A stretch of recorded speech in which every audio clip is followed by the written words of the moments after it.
Hello everyone, in this video I will go over my solution to the problem named blue-red permutation taken from today's Codeforces round. This problem is an excellent problem which teaches us how we can use a greedy strategy to form a permutation of length n from the elements in the array of length n which are colored either blue or red. The operation which we can perform to convert this array into permutation is selecting a blue element and decreasing it by 1 or selecting a red element and increasing it by 1. For example, let's say that we have 4 elements 1, 2, 5, 2, and let's say BR is the color of the elements. Then in this case it's optimal to let, so the first idea is that B is only going to decrease and R is only going to increase. That's why we can only set this element to be 1 because this element can't get any smaller, and similarly we'll set the second element to be another blue element. Then we can set the red elements to be 3 and 4 because both can be increased by 1 and 2 respectively. That's why the answer is yes. For the second example, when we have only two elements 1 1 and both are B's, we can't do anything because we need to decrease one of these B's, so we need to make a 1 comma 2. That's why we need to increase the B, but we can't increase the B. That's why the answer will be no. And let's take another example, one last example. So let's say we had the initial array to be 3 1 4 2 5 and the colors of the elements to be R B R R and B. Then in this case again we use the greedy strategy of assigning the first element, so the smallest element should be a B and it's already a B.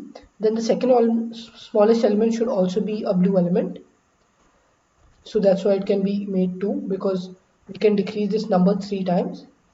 Then the number 3 4 and 5 can be all reds because we can increase this by 1 to get 3, we can increase this by 1 to get 4, and we can increase this by 1 to get 5, and in this way we form the array, and that's basically why we can print yes. So in general the correct strategy would be, as we could see from the example, we set the smallest element to be a blue element if the blue element exists. So if there's at least one blue element, then we set the smallest element to be the blue element. Otherwise, like there are no blue elements, so it's red. And even the second smallest element should be a blue element because we can form the smaller elements only by decreasing the blue value. That's why even the second element, greedily we can assign it a blue value. In general, we should assign all smaller numbers to be blue numbers. So let's say that there are B number of, let's say that the size of set B represents how many blue elements are there. This means that from 1 2 3 all the way up till size B should all be blue elements, and the remaining elements, which are basically from mod B plus 1 mod B plus 2 all the way up till n, should be red elements because we greedily can decrease the blue elements to get 1 2 3 all the way up till size of B, and we can greedily increase the red elements to get this. So that's why we just need to check, we just need to simulate this process and check if it is possible to decrease each blue value so that all the blue values form the first mod B numbers in the permutation or elements in the permutation. And then we need to also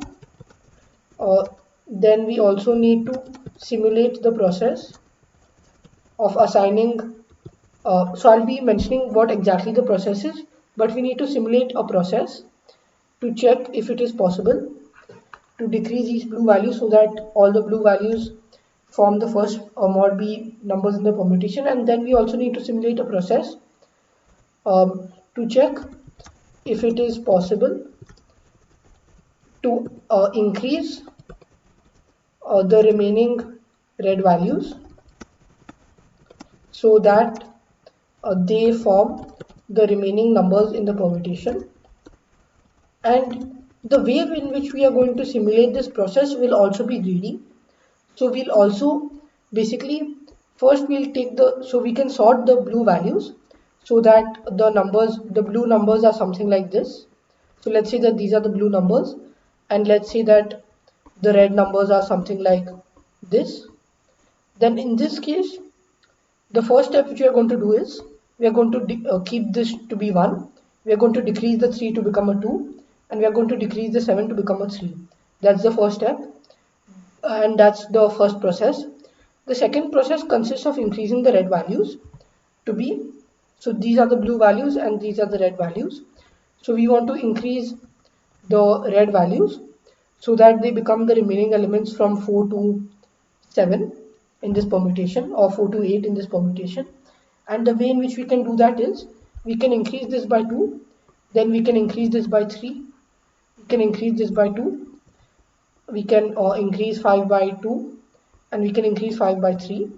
So in this way we form the permutation 1 to 8, and it can be proved that by sorting this we'll always ensure that if it's possible to get the permutation, then by sorting this we'll get the correct permutation, and you can intuitively understand that this greedy algorithm is correct, and hence we can basically just sort the blue array, sort the red array, and check if each blue value, so we can maintain. So now I'll come into the exact implementation details. So the exact implementation details of the algorithm would be the following. We first sort the blue elements and the red elements separately as shown over here. Then we initialize a variable cur to represent the current element in the permutation which we are trying to form, or which we are trying to find. So we initialize it to 1, and then we iterate over the blue elements first and ensure that the current blue element is greater than or equal to cur.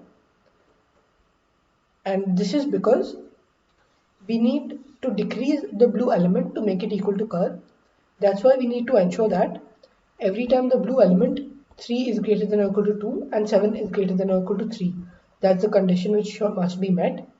After that, when cur becomes equal to 4, we go to the red elements because all the blue elements are over. So for the red elements, we need to ensure that we are keeping the red element less than or equal to cur because we are increasing the red elements.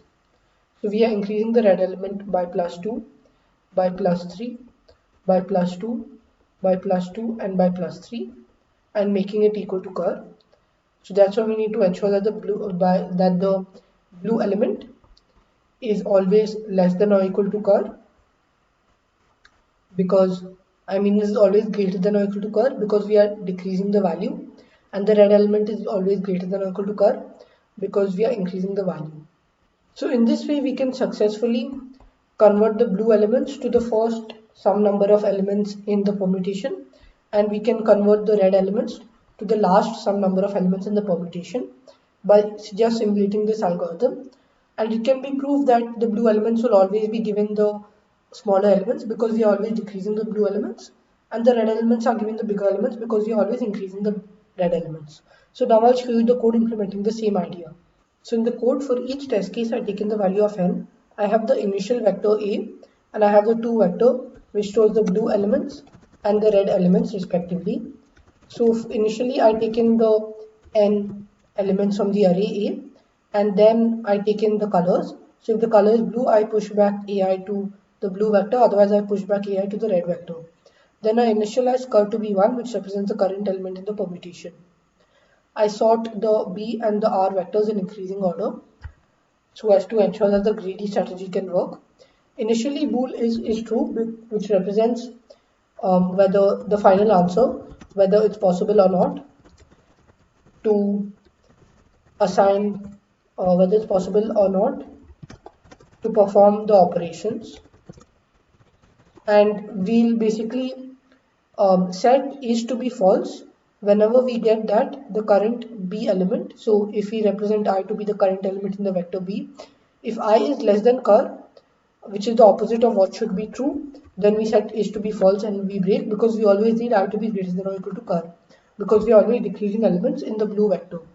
Similarly, in the red vector, we need I to be less than or equal to cur. In that case, we increase cur, otherwise is false and we break. And in the end, if is true, we print yes, otherwise we print no. And now I'll just submit this code to see that it gets accepted.